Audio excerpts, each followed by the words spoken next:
안녕하세요. 부식한 영어의 과외방쌤 박쌤입니다. 여러분, 제가 부가 어순을 설명드리기에 앞서서 지금까지의 설명만으로도 문장의 오형식 있죠? 요 문장의 오형식이 그렇게 유용한 정보가 아니다 라는 설명을 드리고 갈 수 있기 때문에 한번 이번 시간에 알려드리고자 합니다. 문장의 오형식이 왜 필요 없는 건지. 자, 문장의 오형식을 한번 적어 보겠습니다. 일단 첫 번째는요, 5가지인데 영어는 먼저 주어로 시작된다는 거죠. 그리고 동사로 끝나는 이런 문장의 형식을 일형식이라고 하는 거죠. 두 번째는 주어로 시작해서 동사로 주어를 설명하는데 그 뒤에 주어를 설명하는 말이 옵니다. 이걸 보어라고 얘기하죠. 보충해주는 말. 근데 이 보어는 주어를 설명하는 말이라 그래서 주격 보어라고 일컬어지죠. 이것이 이형식 문장이죠. 세 번째는 주어로 시작하고 역시 동사가 오는데 이번에는 주어를 설명하는 말이 아니라 동사의 대상이 된다. 그래서 목적이 된다. 그래서 목적어가 오는 문장입니다. 이걸 3형식이라고 얘기하죠. 4형식은요, 주어로 시작하고 그 다음 동사로 연결되는데 동사의 대상이 2개가 연달아 오는 경우죠. 연달아. 첫 번째를 간접 목적어라고 얘기합니다. 간접 목적어.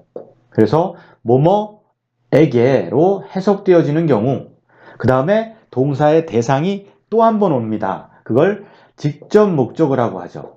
뭐뭐을로 해석되어지는 경우, 이런 형식의 문장을 우리가 4형식이라고 하는 거죠. 그 다음 5형식입니다.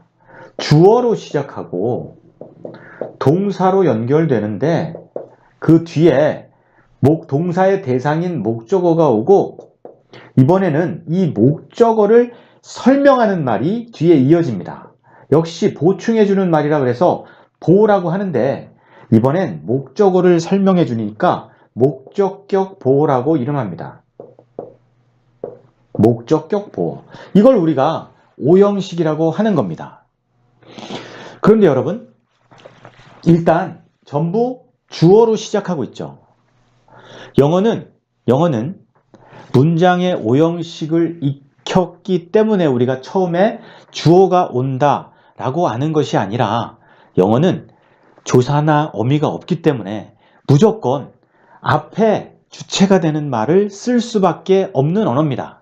그러니까 주어가 앞에 온다라는 설명을 이중적으로 우리가 공부해야 될 이유가 일단 없는 거예요. 무조건 천명사가 온다라는 거죠. 그 다음에 그 천명사를 설명하는 말이 뒤에 이어집니다, 여러분. 설명하는 말이 이어져요. 그래서 주어를 예를 들어서 I, 나는 동사, I go, 동사가 이 주어를 설명하면 이걸 일형식이라고 얘기하는 겁니다. 그런데 일형식이란 문장의 그 의미를 알아야 우리가 뭔가 도움받는 게 아니라 영어를 해석하는데 이해하는데 도움받는 게 아니라 그냥 천명사를 뒤에 말이 설명하는 거잖아요. 근데 그냥 일반 동사네요. 천명사의 움직임을 설명하는 동사인 거죠. 그래서 내가 가는구나 라고 알 수 있다는 거예요. 문장의 5형식을 전혀 몰라도. 그 다음에 2형식 문장을 적어 볼게요. I am a boy. 이런 말이 2형식입니다. 또는 I am happy. 이런 말. 그러니까 a boy나 happy가 나를 설명해주고 있죠. 나를 설명해주고 있습니다. 그러니까 동사가 설명하면 앞에 첫 명사를 동사가 설명하면 일형식. 이런 식으로 비동사가 들어가면서 제가 비동사 형식적이란 거라고 얘기 드렸죠. 비동사가 들어가면서 근데 비동사가 중요한 게 아니잖아요. 이 앞에 있는 말을 명사가 설명하거나 형용사가 설명하면 이걸 이형식이라고 하는 거예요. 그리고 당연히 얘는 누굴 설명하는 겁니까? 얘를 설명하는 말이잖아요. 그걸 우리가 주격 보어라고 표현할 뿐입니다. 그냥 명사랑 형용사가 앞에 명사를 설명한다라고 이해하면 끝인 거죠. 또는 이런 문장도 이 형식이거든요. I look happy. 나는 행복해 보여. I 또는 become a winner. 나는 된다. 나는 승자가 된다. 이런 표현인데 이 말은요. 이 말은 나를 설명하는 말이 look입니다. 나를 설명하는 말이 look이고 이 look을 설명하는 말이 happy이기도 한데 이 happy가 또 I도 설명합니다. 어쨌든 happy가 앞에 말을 설명하고 있어요. 근데 이렇게 설명되어지면 이 말이 이해를 설명하면 즉 첫 명사를 설명하면 이걸 보라 그러는 거예요. 보라 그러는 겁니다. 그러니까 이런 것도 이 winner도 become 되는데 뭐가 되니? 아, 승자가 됩니다. 근데 이 승자는 나를 또 설명해 주고 있죠. 이런 문장의 형식을 우리가 전부 다 이 형식이라고 표현하는 거예요. 이 형식이라고 표현하는 겁니다. 그러면 이 형식이란 말을 우리가 알고 그 이 형식의 문장이 어떻게 쓰여지는지를 알아야 우리가 이 말을 알 수 있는가? 이 말의 의미를 우리가 알 수 있는가?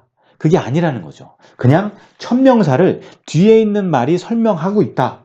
근데 happy는 look을 설명하기도 하고 또 앞에 것도 설명하고 있을 뿐인 거죠. 이럴 때 이 형식이라고 얘기하는 거죠.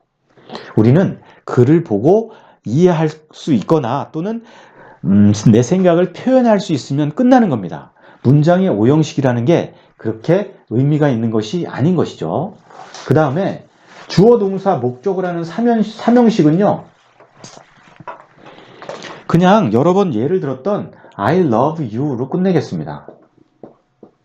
나를 설명하는 말이 뒤에 있고 이 뒤에 있는 말의 설명이 바로 이어지면 I를 설명하는 게 아니죠. you가 동사의 그냥 대상으로 끝납니다. 이걸 우리가 삼형식이라고 이름한 거예요. 그러니까 삼형식이라는 걸 몰라도 우리는 그냥 해석해낼 수 있다는 거죠. 의미가 없다는 겁니다.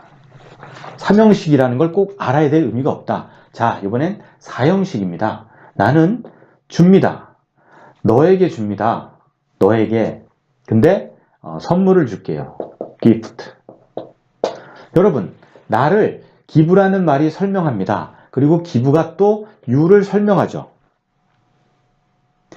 그런데 gift는 you를 설명하는 것이 아니고 네가 선물이란 얘기가 아니잖아요. 이 gift는 you가 아닌 그 앞에 있는 말인 이 기부를 또 설명하고 있는 겁니다. 이렇게. 그러니까 기부를 설명하는 말이 뒤에 연달아 두 개의 단어가 두 개의 명사가 설명하고 있는 거죠. 조금 특이하기도 합니다. 하지만 영어는 모든 글은 이렇게 왼쪽에서부터 오른쪽으로 쓰게 돼 있어요. 그러니까 나열하는 거죠. 자연스럽게. 나열하는 겁니다. 머릿속으로 그냥 그림으로 이미지로 떠올려 보세요. 내가 있고 내가 뭔가를 주는데 너가 서 있고 선물도 보이는 거죠. 어떤 말일까요? 이 사람한테 선물을 준다는 말이겠죠. 이렇게 약간 특이한, 왜 특이합니까? 이 기부를 설명하는 말이 두 개라는 거예요. 이걸 우리가 사형식이라고 얘기할 뿐이죠. 설명하는 말을 계속 뒤에 나열한다는 그 기본적인 어순의 특징에 벗어나지 않는 거죠. 전혀. 벗어나지 않는 겁니다. 그 다음 전부, 그 다음 오형식. I make you happy. 이 happy는요, you를 설명합니다. 내가 만듭니다. 뭘 만드냐면 너를 만드는데요. 너를 행복하게 만든다라는 거죠. 여러분, 오형식은 그냥 자연스럽게 첫 명사를 던지고 이 첫 명사와 가장 구체적이고 직접적인 설명들을 나열하면서 이 make의 구체적이고 직접적인 설명, 만드는데 뭘 만드는 겁니까? 너를 만들고 있는 거죠. 너를 구체적이고 직접적으로 설명하는 말이 또 뭡니까? happy인 거죠. 그냥 연결되고 있을 뿐이죠. 이걸 우리가 오형식이라고 합니다. 또는 이런 말도 되겠죠. I make you a winner. 이렇게 형용사가 오든 이렇게 명사가 오든 나는 만든다 너를 승자로, 이런 말이겠죠.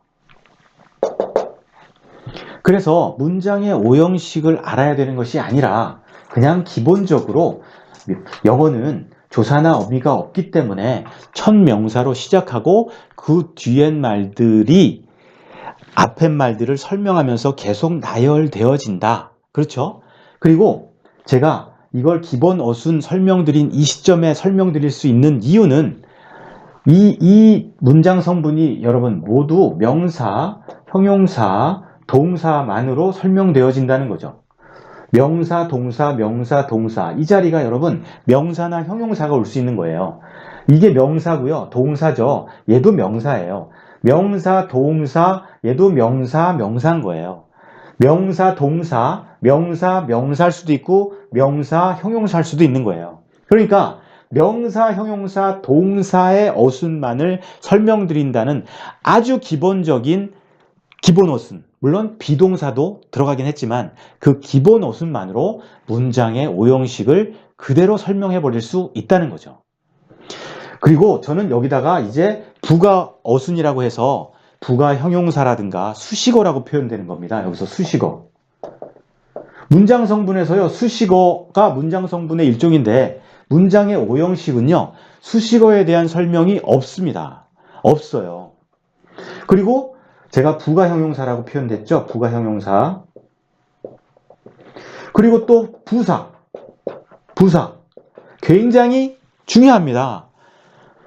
어순을 파악하는데 굉장히 중요해요. 그런데 이 수식어라고 표현되어지는 부사는 또 문장의 오형식에서 그 어떤 어순에 관한 설명도 없다는 거죠. 없다는 겁니다. 여러분, 문장의 오형식은요, 원어민이 보는 문법 책에는 안 나옵니다. 그런 게 없어요. 그냥 영어를 우리말로 자연스럽게 옮기려다 보니까 가장 많이 쓰이는 문장을 고른 거예요.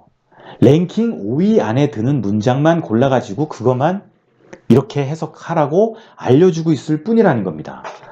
이걸로 전부 되는 게 아니라는 거죠.